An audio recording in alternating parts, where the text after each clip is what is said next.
விடுதலை புலிகள் வந்து கட்டுநாயக்கால தாக்குதல் ஒரு மியூசியமாக இது காணப்பட்டு பாருங்க எந்த அளவுக்கு உடைந்து போயிருக்குன்னு பாருங்க. அதாவது யுத்த விமானத்தை தான் பார்த்து கொண்டு வந்து கூட்டியிருக்கு. சூப்பர்சோனிக் மாதிரி 8 குண்டுகள் வந்து பொருத்தப்பட்டிருக்குது. வந்து ஒரு யுத்தத்துக்கு பயன்படுத்தப்பட்ட பார்க்கும்போது ஒரு பயமா இருக்குது. இப்படி புகாரா விமானத்தை தான் பார்க்க போறோம். அவ்வளவு நீளமா இருக்குன்னு சொல்லி அவருடைய டயரை பாருங்க எப்படி இருக்கு. யுத்த வீரர்களையும் பொதிகளையும் பக்கத்துல வந்து பாருங்க. எனக்கு என்னன்னு தெரியல. தெரிஞ்சுக்கு ரஷ்யாவால தயாரிக்கப்பட்ட எவ்வளவு ஆயுதங்கள் இந்தியால வந்து வச்சிருக்காங்க. விமானங்கள்ல இருந்து வீசப்படுகின்ற குண்டுகள்லாங்க இது.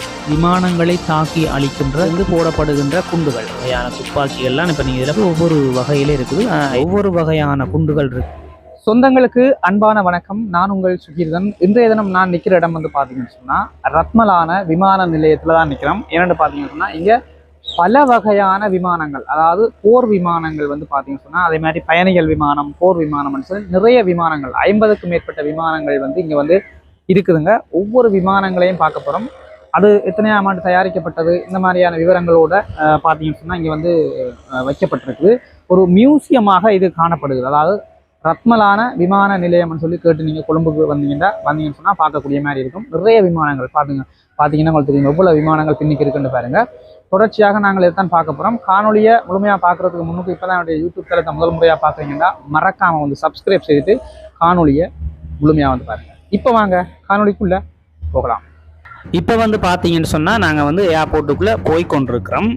அதனுடைய அமைப்பு வந்து இப்படித்தான் இருக்குது. நடைபாதை அமைப்பு வந்து இப்படித்தான் இருக்குது. வித்தியாசமான முறையில் அழகாக செட் பண்ணியிருக்கிறாங்க. இப்போ வந்து பாருங்கள், நாங்கள் வந்து நுழைவாயிலுக்கிட்ட வந்துட்டோம். மேலே வந்து பார்த்தீங்கன்னு சொன்னால் இங்கே வந்து மேலே போட் போட்டிருக்காங்க. ஸ்ரீலங்கன் ஏர்ஃபோர்ஸ் மியூசியம் அப்படின்னு சொல்லி போட்டும் போட்டிருக்கிறாங்க.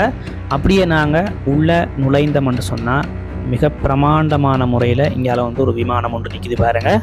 இப்போ நாங்கள் முதலாவது யுத்த விமானத்தை தான் பார்த்து கொண்டிருக்கோம். பார்த்தாலே தெரியுது இது வந்து ஒரு யுத்த விமானம் தான். கீழே எல்லாம் வந்து பார்த்தீங்கன்னு சொன்னால் செல்கள் வந்து பூட்டியிருக்கு பாருங்கள். நிறைய செல்கள் வந்து பூட்டியிருக்கு. சூப்பர்சோனிக் மாதிரியான ஒரு சூப்பர்சோனிக் மாதிரியான ஒரு அமைப்பெலாம் இருக்குது.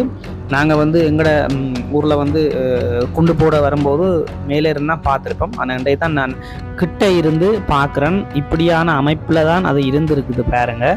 உண்மையாலுமே பார்க்கும்போது ஒரு பயமாக இருக்குது. கிட்டே இருந்து பார்க்கும்போது அந்த பழைய ஞாபகங்கள்லாம் உண்மையாக வருது எங்களுக்கு.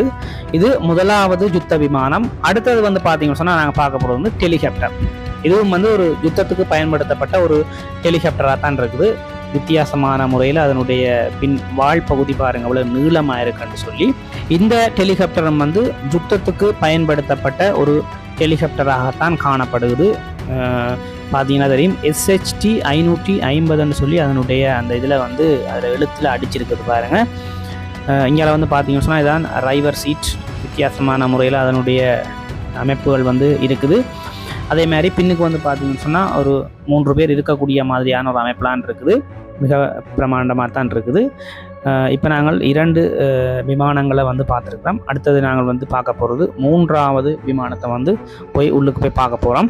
இதில் வந்து பாருங்கள் மிக் 23 ஜூபி சூப்பர்சோனிக் வகையைச் சேர்ந்த அடுத்த ஒரு யுத்த விமானத்தை தான் பார்க்க போகிறோம். சரியான முறையில் வந்து தமிழ் எழுத்துக்கள் வந்து அதில் வந்து பதியப்படையில் அதை தான் பார்க்க போகிறோம். ஒரு வித்தியாசமான முறையில் இதனுடைய அமைப்பு இருக்குது. சூப்பர்சோனிக்ன்றதை நாங்கள் வந்து உண்மையாலுமே எங்களுடைய தாயகத்தில் இருக்கும்போது நாங்கள் கேள்விப்பட்டிருப்போம். சூப்பர்சோனிக் வருதுன்னு சொன்னாலே ஓடி ஒளிவம், பங்கருக்குள்ள விழுவம், குதிப்பம். ஆனால் இன்றைக்கு நேரடியாக சூப்பர்சோனிக்கை பார்க்கும்போது வித்தியாசமாக இருக்குது. அவருடைய டயரை பாருங்கள் எப்படி இருக்குண்டு. உண்மையாலுமே பார்க்கும்போது நடுங்குது பக்கத்துலேருந்து பார்க்கும்போது. இது வந்து இப்போ செயலிலேருந்து இருக்குது. இருந்தாலும் அதை பார்க்கும்போது ஒரு பயமாக இருக்குது. இன்னமும் தெரியல. ஒரு வித்தியாசமான முறையில் அதனுடைய இன்ஜின் அமைப்புகள் பாருங்கள். SFT 730 சொல்லி அதில் வந்து டைப் பண்ணியிருக்குது பாருங்கள். அவ்வளவு வித்தியாசமாக இருக்குன்னு சொல்லி ராட்சச ஒரு சூப்பர்சோனிக்காக தான் இருக்குதுங்க. பார்த்தீங்கன்னு சொன்னால் இந்த விமானத்தினுடைய பெயர் வந்து SFT 730 அப்படிங்கிற விமானம் தான் இது. இதுவும் வந்து ஒரு போர் விமானம் தான். கூடுதலாக இதில் இந்த பகுதியில் இருக்கிற எல்லாமே வந்து போர் விமானங்களாகத்தான் காணப்படுது. ஒவ்வொரு விமானங்களும் ஒவ்வொரு வகையான வித்தியாசங்களாக இருக்குது.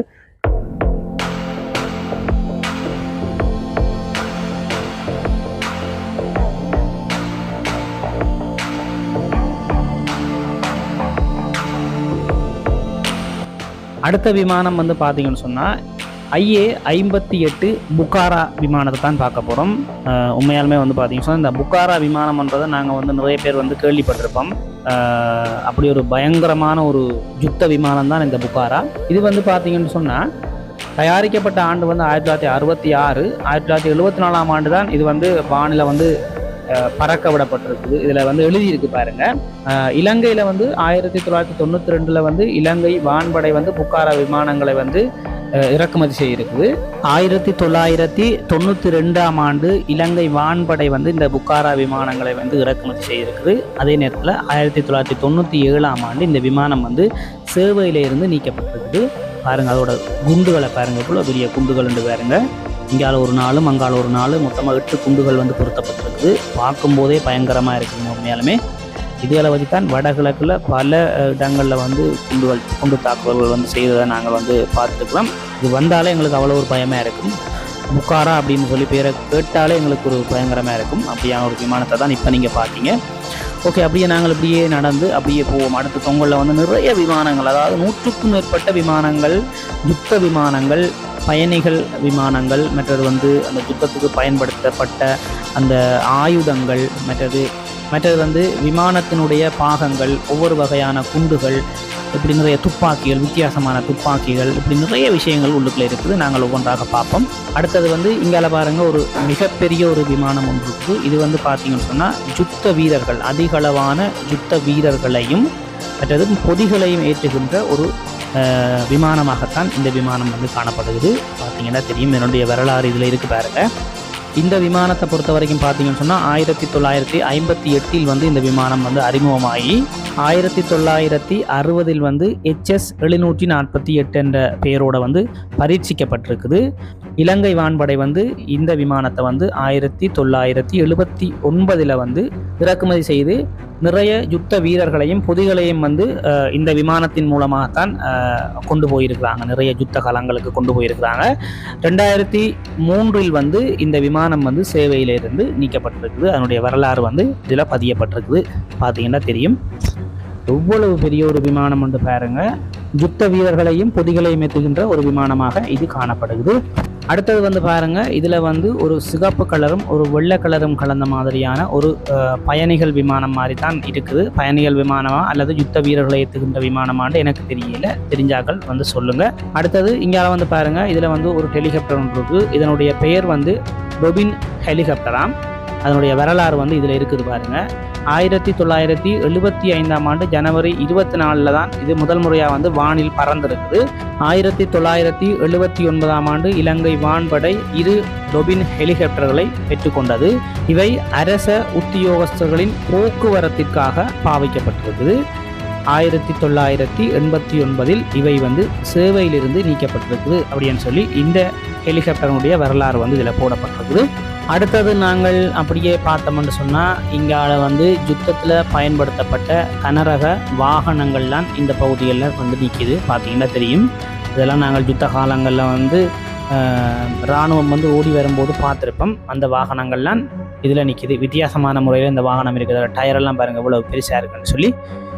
அடுத்த கட்டம் வந்து பார்த்தீங்கன்னு சொன்னால் இதில் வந்து ஒரு மஞ்சள் கலரில் வந்து ஒரு ஹெலிகாப்டர் ஒன்று நிற்கிது. இதனுடைய வரலாறு வந்து எப்படி எழுதப்பட்டிருக்குன்னு சொன்னால், அமெரிக்காவின் ஹில்லர் விமான கூட்டுத்தாபனத்தினால் இந்த இலகுவான ஹெலிகாப்டர் முதலாக 1948 அமெரிக்காவின் கலிபோர்னியாவில் இருந்து நியூயார்க்குக்கு பறந்து சென்றிருக்குது. இந்த ஹெலிகாப்டரை வந்து 1961 ஆண்டு இலங்கை வான்படை வந்து பெற்றிருக்கிறாங்க. அதான் இதில் போடப்பட்டிருக்குது. ஒரு வித்தியாசமான முறையில் இருக்குது பாருங்க. அடுத்தது வந்து பார்த்தீங்கன்னு சொன்னால் ஒரு சிகப்பு கலர் விமானம் வந்து இதில் இருக்குது பாருங்க. 1961 ஆண்டு இந்த விமானம் வந்து வானில் வந்து பறக்க விடப்பட்டிருக்கு. 1972 ஆண்டு இலங்கை வான்படை இந்த விமானத்தை வந்து வாங்கியிருக்கிறாங்க. 1993 ஆண்டு இந்த விமானம் வந்து சேவையிலிருந்து நீக்கப்பட்டிருக்குது. பார்த்தீங்கன்னா தெரியும். அடுத்தது வந்து பார்த்தீங்கன்னு சொன்னால் இந்த விமானத்தினுடைய பெயர் MiG-17. இந்த விமானம் வந்து 1950 ஆண்டு தான் தனது வான் பயணத்தை வந்து தொடங்கி இருக்குது. 1971 ஆண்டு இலங்கை வான்படை வந்து இந்த விமானத்தை வந்து பெற்றுக்கொண்டிருக்கிறாங்க. 1980 ஆண்டு இந்த விமானம் வந்து சேவையிலிருந்து நீக்கப்பட்டிருக்குது. இப்போ அந்த காலத்திலே சேவையிலிருந்து நீக்கப்பட்டிருக்குது. பார்த்தீங்கன்னா தெரியும், ஏதோ ஒரு கலவரத்தை அடக்கிறதுக்காக இந்த விமானத்தை வந்து இலங்கை வான்படை வந்து இறக்குமதி செய்திருக்குது. பாருங்க, அவருடைய குண்டுகளை பாருங்கள் எந்த அளவுக்கு இருக்குன்னு பார்க்கும்போதே உண்மையாலுமே பயங்கரமாக இருக்குதுங்க. 2 பக்கமும் வந்து பார்த்தீங்கன்னு சொன்னால் குண்டுகள் இருக்குது. வித்தியாசமான ஒரு போர் விமானமாக இந்த விமானம் வந்து காணப்படுது. பாருங்கள் எவ்வளவு வித்தியாசமாக இருக்குண்டு. இந்த யுத்த விமானத்தினுடைய பெயர் வந்து பார்த்தீங்கன்னு சொன்னால் MiG-17. அதனுடைய மேல் ஷேப் எல்லாம் வந்து பாருங்கள், ரெக்கைகள் எல்லாம் பாருங்கள், பார்க்கும்போது அவ்வளவு வித்தியாசமாக இருக்குது. அதே மாதிரி இந்த பகுதிகளில் இருக்கக்கூடிய அந்த குண்டுகளாக இருக்கட்டும், பின்பகுதி அந்த வால் பகுதிகளாக இருக்கட்டும், பக்கத்தில் வந்து பாருங்கள் 2 துப்பாக்கிகளும் வந்து இருக்குது. அது என்ன, அந்த துப்பாக்கியினுடைய பெயர் எனக்கு என்னென்னு தெரியல, தெரிஞ்சாக்கள் சொல்லுங்கள். இப்படியான அமைப்பில் இந்த விமானம் வந்து காணப்படுது. அடுத்தது வந்து பார்த்தீங்கன்னு சொன்னால் நாங்கள் வந்து ஒரு ஹெலிகாப்டரை தான் பார்க்க போகிறோம். இந்த ஹெலிகாப்டரை பொறுத்த வரைக்கும் வந்து பார்த்தீங்கன்னு சொன்னால் நேட்டோ நாடுகளின் அமைப்பினால் MI-24 என்று பெயரிடப்பட்டு ரஷ்யாவால் தயாரிக்கப்பட்ட ஆயுதங்கள் கூடிய தாக்கியளிக்கும் ஹெலிகாப்டராக இந்த ஹெலிகாப்டர் வந்து காணப்படுகிறது. பாருங்கள் இவ்வளவு ஆயுதங்கள் இங்கே வந்து வச்சுருக்காங்க பாருங்கள். இந்த ஹெலிகாப்டரோட விமான இயக்குநர்கள் தவிர்ந்த மேலும் 8 படையினரை கொண்டு செல்லும் தகுதி வாய்ந்தது. 1969 செப்டம்பர் 19 தனது முதல் வான் பயணத்தை மேற்கொண்டது. 1995 இலங்கை வான்படையினரால் இது வந்து பெற்றுக்கொள்ளப்பட்டு வடகிழக்கு யுத்தத்தில் வந்து பாவிக்கப்பட்ட ஒரு முக்கியமான ஒரு ஹெலிகாப்டராக இந்த ஹெலிகாப்டர் வந்து காணப்படுது. பார்த்தீங்கன்னா தெரியும் அதோட அமைப்புகள், அந்த குண்டுகளினுடைய அந்த அமைப்புகள் வந்து பார்க்கும்போதே எவ்வளவு பயங்கரமாக இருக்குன்னு பாருங்கள். ரஷ்யா நாட்டினுடைய ஒரு தயாரிப்பாக இது வந்து காணப்படுது. அடுத்தது வந்து நாங்கள் பார்க்க போகிற விமானம் வந்து பார்த்தீங்கன்னு சொன்னால் இங்கே வந்து பாருங்கள் நிறைய சின்ன சின்ன விமானங்கள் நிறைய நிற்கிது. ஒவ்வொன்றும் ஒவ்வொரு சைஸில் ஒவ்வொரு கலரில் வந்து நிற்கிது. இதுவும் வந்து யுத்தத்துக்கு பயன்படுத்தப்பட்ட சிறிய ரக விமானங்களாக தான் இருக்குது. பார்த்தீங்கன்னா தெரியும் அந்த சூப்பர்சோனிக் கிபிர் மாதிரியான அமைப்புகளில் தான் இருக்குது. அதனுடைய அமைப்பு வித்தியாசமான முறையில் இருக்குது பாருங்கள். அதோட பேர் எனக்கு என்னென்னு தெரியல, தெரிஞ்சாக்கள் சொல்லுங்கள். அதாவது வந்து யுத்தத்தில் அதிகளவாக பாவிக்கப்பட்ட ஒரு சிறிய ரக விமானங்கள், போர் விமானங்களாகத்தான் அது காணப்படுகிறது. அப்படியே நாங்கள் நேராக போனோம்னு சொன்னால் இங்கால வித்தியாசமான முறையில் வந்து ஒரு ஹெலிகாப்டர் ஒன்று நிற்கிதுங்க. அதோட டிசைனே வந்து பார்த்தீங்கன்னு சொன்னால் வித்தியாசமாக இருக்குது. கீழே வந்து ஸ்டாண்ட் மாதிரியான ஒரு அமைப்பு, வால் பகுதி வந்து சரியான நீளமான ஒரு அமைப்பில் இருக்குது. அதே மாதிரி அதோட காத்தாடி வந்து பாருங்கள் வித்தியாசமாக சரியான நீளமாக தான் இருக்குது. இது அதனுடைய முகப்பு பகுதியாக காணப்படுகிறது. வித்தியாசமான அமைப்பில் தான் இந்த ஹெலிகாப்டர் இருக்குது பாருங்கள். இதுவும் யுத்தத்துக்காக பயன்படுத்தப்பட்ட ஒரு ஹெலிகாப்டர் வகை தான். அப்படியே நாங்கள் நேராக போனோம்னு சொன்னால் இங்கால வந்து பாருங்கள் ஒரு பெரிய ஒரு விமானம் ஒன்று நிற்கிது. ஒரு வித்தியாசமான முறையில் இந்த விமானம் வந்து இருக்குது, வடிவமைக்கப்பட்டிருக்குது. சிகப்பு கலரும் வெள்ளை கலரும் கலந்துருக்குது. காத்தாடி இருக்குது வித்தியாசமான முறையில். 4 காத்தாடிகள் 2 பக்கங்களுமே வந்து வச்சுருக்காங்க. அதனுடைய அந்த இறக்கைகள் வந்து பாருங்கள் எவ்வளவு பெரிய இறக்கைகளாக இருக்குது என்று. இதுவும் ஒரு வித்தியாசமான ஒரு போர் விமானமாகத்தான் காணப்படுகிறது. அப்படியே இங்கால பார்த்தீங்கன்னு சொன்னால் நீல கலரில் ஒரு விமானம் ஒன்று இருக்குது பாருங்கள். கிட்டத்தட்ட பயணிகள் விமானங்கள் மாதிரியான அமைப்பெலாம் இருக்குது. நான் நினைக்கிறேன் இது வந்து வீரர்களை ஏற்றி செல்லக்கூடிய ஒரு விமானமாகத்தான் காணப்படுகிறது. அதாவது யுத்த வீரர்களை வந்து யுத்த களத்துக்கு ஏற்றி கொண்டு போகின்ற ஒரு விமானமாகத்தான் காணப்படுகிறது. பார்த்தீங்கன்னா தெரியும் ஒரு குறிப்பிட்ட பேர் இருக்கக்கூடிய மாதிரி இருக்கும். அதனுடைய அமைப்பே வந்து வித்தியாசமாக இருக்குது. அதனுடைய இறக்கைகள் வந்து நீண்டு பறந்து விரிஞ்சிருக்குது பாருங்கள். வித்தியாசமான ஒரு யுத்த விமானமாக இதுவும் வந்து காணப்படுகிறது. பார்த்தீங்கன்னா தெரியும். அடுத்த கட்டம் வந்து பார்த்தீங்கன்னு சொன்னால் நாங்கள் சுருக்கமான முறையில் விமானங்கள் நிறைய இருக்குது. இதை விட இன்னும் எக்கச்சக்கமான விமானங்கள், அதாவது 100க்கும் மேற்பட்ட விமானங்கள் உள்ளுக்குள்ளே இருக்குது. ஒவ்வொன்றாக பார்த்து கொண்டிருக்கிறதுக்கு எங்களுக்கு நேரம் போதாது, காணொளி வந்து பெரிதாக வந்துவிடும். ஆகவே இதோட அந்த விமானங்களுடைய அந்த பார்வையை நாங்கள் வந்து குறைத்து கொண்டு அடுத்தது நாங்கள் வேறு வேறு விஷயங்களையும் பார்ப்போம். இதில் வந்து பார்த்தீங்கன்னு சொன்னால் விமானத்தினுடைய பாகங்கள் இதில் இந்த சைட்டில் வைக்கப்பட்டிருக்கிறது எல்லாமே வந்து பார்த்தீங்கன்னு சொன்னால் விமானத்தினுடைய பாகங்களாக காணப்படுகிறது. அதாவது விமானத்தினுடைய அந்த இன்ஜின்கள், அதாவது இப்போ எங்களுக்கு பைக்குகளுக்கு கார்களுக்கு வருகின்ற பார்ட்ஸ்கள் இருக்குத்தானே, அது மாதிரியான பாகங்கள்லாம் இந்த காத்தாடிகள் பாருங்கள். இதெல்லாம் வந்து காத்தாடி. இது ஒவ்வொரு பாகங்களும் இல்லாட்டி அந்த விமானங்கள் வந்து செயலிழந்து போயிடும். அந்த அளவுக்கு முக்கியமான விமானத்தினுடைய பாகங்கள் எல்லாம் வந்து இதில் வந்து வச்சுருக்காங்க. இவ்வளோ பெரிய காத்தாடிகள் வந்து பார்த்தீங்களா. இதில் வந்து பார்த்தீங்கன்னு சொன்னால் இந்த பாகங்களினுடைய பெயர்களும் வந்து குறிப்பிடப்பட்டு அது எத்தனையாம் ஆண்டு தயாரிக்கப்பட்டது, என்னென்ன விஷயங்களுக்காக இந்த பாகங்கள் வந்து பயன்படுத்தப்படுது, அப்படியான வரலாறு, இந்த பாகங்களினுடைய அந்த வரலாறு வந்து இருக்குதுங்க. எந்தெந்த விமானங்களுக்கு இந்த பாகங்கள் வந்து பொருத்தப்படுது அப்படியான விஷயங்கள்லாம் இதில் எழுதப்பட்டிருக்குது. அடுத்தது இங்கால வந்து பார்த்தீங்க என்று சொன்னால் இங்கால வந்து வாகனங்கள் இருக்குது. அந்த காலத்தில் பயன்படுத்தப்பட்ட வாகனங்கள் இருக்குது. ஒவ்வொரு வாகனங்களும் ஒவ்வொரு வகையான வித்தியாசமாக இருக்குது. கூடுதலாக கார்கள்லாம் இருக்குது பாருங்க. அதாவது வந்து அந்த காலத்தில் அரசியல் தலைவர்களால் பாவிக்கப்பட்ட கார்கள் வாகனங்கள்லாம் இதில் இருக்குது பாருங்க. முக்கியமான அரசியல் தலைவர்கள் பிரமுகர்கள் எல்லாம் வந்து இந்த வாகனங்களை வந்து பாவிச்சிருக்காங்கன்ற மாதிரி தான் அதில் இருக்குது பாருங்க ஒவ்வொரு வாகனங்களும் ஒவ்வொரு வகையில இருக்கு பாருங்க, ஒவ்வொரு கலர்ல ஒவ்வொரு வித்தியாசத்துல இருக்கு. அந்த லைட்டா இருக்கட்டும், அதனுடைய அந்த பொடி ஷேப்புல இருக்கட்டும், ஒவ்வொன்றும் வந்து விசித்திரமான வித்தியாசமான வாகனங்கள்லாம் அந்த காலத்துல வந்து உண்மையாலுமே பாவிச்சிருக்காங்க. உண்மையாலுமே இந்த காலத்தோட அந்த காலத்து வாகனங்கள் அழகா டிசைன் பண்ணியிருக்காங்க. அதுதான் நாங்கள் உண்மையான விஷயம். அது என்ன தெரியும், இதில் ஃபுல்லாகவே வந்து முக்கிய தலைவர்கள் மற்றும் அரசியல் தலைவர்கள் பிரமுகர்கள் வந்து பாவித்த அந்த வாகனங்களை தான் இப்போ நீங்கள் பார்த்தீங்க. அடுத்தது நாங்கள் அப்படியே போனோம்னு சொன்னால் பாருங்கள், இங்கே பாருங்க, இதுதான் முக்கியமான விஷயம். வந்து எங்களுக்கு வந்து விமானங்களில் இருந்து வீசப்படுகின்ற குண்டுகள்லாங்க இது. ஒவ்வொரு குண்டுகளும் பாருங்க ஒவ்வொரு சைஸில் இருக்குது. இதான் வந்து பார்த்தீங்கன்னா அந்த கிபீர் சூப்பர்சோனிக் போன்ற விமானங்களில் இருந்து வீசப்படுகின்ற குண்டுகள். இதில் வந்து பார்த்தீங்கன்னு சொன்னால் ஆயுதங்கள்லாம் இருக்குது கூடுதலாக. இது வந்து ஒரு விமானத்தினுடைய காத்தாடி இருக்குது. அடுத்தது வந்து பார்த்தீங்கன்னு சொன்னால் இது வந்து விமானங்களை தாக்கி அழிக்கின்ற ஆயுதங்கள்லாம். இது 2 இருக்கைகள் இருக்குது, டபுள் பேரல் இருக்குது பாருங்க.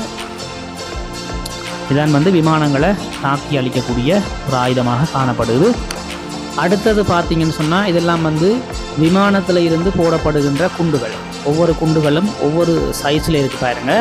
பார்க்கும்போதே பயமாக இருக்குதுலாம் இப்போ தான் நான் நேரில் பார்க்குறேன். ஓகே, அடுத்தது வந்து பார்த்தீங்கன்னு சொன்னால் இங்கால இருக்கிறதெல்லாம் வந்து ரைபிள்கள். அதாவது வந்து ஒவ்வொரு வகையான துப்பாக்கிகள், ஒவ்வொரு நாட்டில் இருந்து இறக்குமதி செய்யப்பட்ட ஒவ்வொரு வகையான துப்பாக்கிகள்லாம் இப்போ நீங்கள் இதில் பார்த்து கொண்டிருக்கீங்க. எனக்கு பேர்கள் தெரியாது, உண்மையாலுமே தெரிஞ்சாக்கள் இதை என்னென்ன பேர்கள் என்னென்ன ரைபிள் என்ற மாதிரி நீங்கள் சொல்லுங்கள். பாருங்களேன், ஒவ்வொரு ரைபிள்களும் ஒவ்வொரு சைஸில் ஒவ்வொரு வகையில் இருக்குது, ஒவ்வொரு வடிவத்தில் இருக்குது. இங்கால வந்து பார்த்தீங்கன்னு சொன்னால் இது வந்து ஒரு கேடயம் மாதிரி தெரியுது. அப்படியே இங்கால பார்த்தீங்கன்னு சொன்னால் ஒரு இராணுவ சிப்பாயுடைய திருவுருவம் வந்து அப்படியே வச்சுருக்குறாங்க. அதே மாதிரி அங்காலையும் வந்து பல சிப்பாய்கள உருவங்கள் வச்சுருக்குறாங்க. ஆரம்ப காலங்களில் அவருடைய ஆடைகள் வந்து இப்படித்தான் இருந்திருக்கும்னு நினைக்கிறேன். அப்படியான விஷயத்தை சித்தரிக்கிற விதமாக தான் இதில் வச்சுருக்குறாங்க. இதுலேயும் வந்து ஒரு ஆயுதம் ஒன்று இருக்குது, ஒரு ரைபிள் ஒன்று இருக்குது. அது என்ன ரைபிள்னு தெரியல, தெரிஞ்சாக்கள் தயவு செய்து கமெண்ட்ஸில் வந்து சொல்லுங்கள். அடுத்தது வந்து நாங்கள் அப்படியே போனோம்டா இதெல்லாம் என்னென்ன பாகங்கள் என்று எனக்கு தெரியல, என்னென்ன படங்கள் என்று ஒன்றும் விளங்கல. அப்படியே இங்கால பார்த்தோம்னு சொன்னால் இதெல்லாம் வந்து இது விமானத்தினுடைய படங்களை வந்து இதில் வச்சுருக்குறாங்க. அப்படியே இங்கால பாருங்கள், இங்கால வந்து ஸ்ரீலங்கா இராணுவத்திட்ட இருக்கிற சகல விமானங்களையும் வந்து இந்த பகுதியில் வந்து வடிவமைச்சு வச்சுருக்குறாங்க. இதில் இருக்கிற விமானங்கள் எல்லாமே ஸ்ரீலங்கா இராணுவத்திட்ட இருக்கின்ற மாதிரி வடிவமைச்சு வச்சுருக்காங்க. இதில் எல்லாம் பழைய பொருட்கள் இருக்குது பாருங்கள் இந்த பக்கங்களில். இதில் வந்து இராணுவ சிப்பாய்களினுடைய தலைக்கவசங்கள் அப்படியான விஷயங்கள் எல்லாம் இந்த பகுதியில் வந்து வச்சுருக்குறாங்க. வேறு பொருட்கள், பழைய அந்த ரேடியோக்கள், பழைய அந்த தொலைபேசிகள், அதே மாதிரி அங்கால வேறு பொருட்கள் எல்லாம் வச்சுருக்குறாங்க, நிறைய வச்சுருக்குறாங்க. என்னென்னு எங்களுக்கு ஒன்றும் இல்லைங்களே. இதில் வந்து பாருங்கள் பழைய தொலைபேசி ஒன்று இருக்குது, எப்படி இருக்குன்னு பார்த்தீங்களா? அப்படியான விஷயங்களை தான் இதில், அதாவது ஸ்ரீலங்கா இராணுவம் பாவித்த அந்த பழைய பொருட்களை வந்து இதில் வந்து காட்சிப்படுத்தி வச்சுருக்காங்க. இதெல்லாம் என்னென்ன பொருட்கள் தெரியல, எல்லாம் வெற்றி மாதிரி கிடக்கு. அங்கே வந்து பார்த்தீங்கன்னா ஸ்பீக்கர் இருக்குது. அதே மாதிரி இங்கே இது வந்து ரேடியோவாக இன்னொன்று தெரியல, ரேடியோ மாதிரியான அமைப்பில் இருக்குது. இதை மானிட்டர் பண்ணுற சிஸ்டங்கள் அப்படியெல்லாம் நிறைய இருக்குது போலது. இதெல்லாம் வேறு பாகங்கள், பார்ட்ஸ்கள் எல்லாம் நிறைய கிடக்குது. தெரியாத பாகங்களை அப்படியே காட்டி கொண்டு போகிறோம். நீங்கள் தெரிஞ்சால் கமெண்ட்ஸில் போடுங்க. ஓகே, அப்படியான விஷயங்கள்லாம் இதுக்குள்ளே வச்சுருக்குறாங்க, பார்த்தா தெரியும் உங்களுக்கு. ஓகே, அடுத்தது வந்து பார்த்தீங்கன்னா நாங்கள் இப்படியே போனோம்னு சொன்னால் இதில் வந்து வித்தியாசமான துப்பாக்கி 2 இருக்குது பாருங்கள். இங்கே பாருங்க, 2மே வந்து ஒவ்வொரு வகையிலே இருக்குது. என்ன துப்பாக்கின்றது எனக்கு தெரியல, தெரிஞ்சாக்கள் சொல்லுங்கள். பாருங்கள், வித்தியாசமாக இருக்குது. இங்கே வந்து பார்த்தீங்கன்னா குண்டுகள் இருக்குது, ஒவ்வொரு வகையான குண்டுகள் இருக்குது, பார்த்தா தெரியும் உங்களுக்கு. அதே மாதிரி அங்கால வந்து கொடிகள் இருக்குது பாருங்கள், ஒவ்வொரு நாட்டினுடைய கொடிகள் மாதிரி தான் அது காணப்படுது. மற்றது இங்கே வந்து வித்தியாசமான ரவுண்ட்ஸ் இருக்குது பாருங்கள். அப்படியே நாங்கள் இங்கால வந்தோம்னு சொன்னால் இதுலேயும் போகிறவங்க ஒரு பெரிய ஒரு ஆயுதம் ஒன்று இறங்கிச்சு, வித்தியாசமாக இருக்குது, என்னென்னு தெரியல, நீங்களே சொல்லுங்கள். அதே மாதிரி வந்து பார்த்தீங்கன்னு சொன்னால் அப்படியே போனோம்னா இங்கால பக்கங்கள் எல்லாமே ஆயுதங்கள் தான் இருக்குது. அப்படியே போனோம்னு சொன்னால் இங்காலையும் வந்து பார்த்தீங்கன்னு சொன்னால் அந்த குண்டுகளும் ஆயுதங்களுமாக தான் இருக்குது. அப்படியே இந்த பகுதி முழுக்க வந்து ஆயுதங்கள் தான் வச்சுருக்குறாங்க. பழைய யூனிஃபார்ம் இருக்குது, அந்த காலத்து இராணுவ சிப்பாய்கள் அணிந்த அந்த பழைய ஆடைகளுடைய அந்த வடிவமைப்பு தான் இதில் வந்து ஃபுல்லாகவே வந்து போட்டிருக்காங்க. அப்படியான அமைப்பு தான் இருக்குது. ஆனால் இங்கே வந்து புகைப்படங்கள் இருக்குது, ஒவ்வொரு விமானிகளுடைய புகைப்படங்கள், மற்றது விமானங்கள், மற்றது அரசியல் தலைவர்கள், ஜனாதிபதி அவர்களுடைய புகைப்படங்கள் எல்லாம் இங்கே வந்து வச்சுருக்காங்க பாருங்கள். இந்த செக்ஷன் ஃபுல்லாகவே வந்து அரசியல் பிரமுகர்கள் தலைவர்களுடைய அந்த புகைப்படங்கள்லாங்க இருக்குது, பார்த்தா உங்களுக்கு தெரியும். ஓகே, நாங்கள் வந்து அடுத்தது ஒரு முக்கியமான ஒரு விமானத்தை தான் பார்க்க போகிறோம்.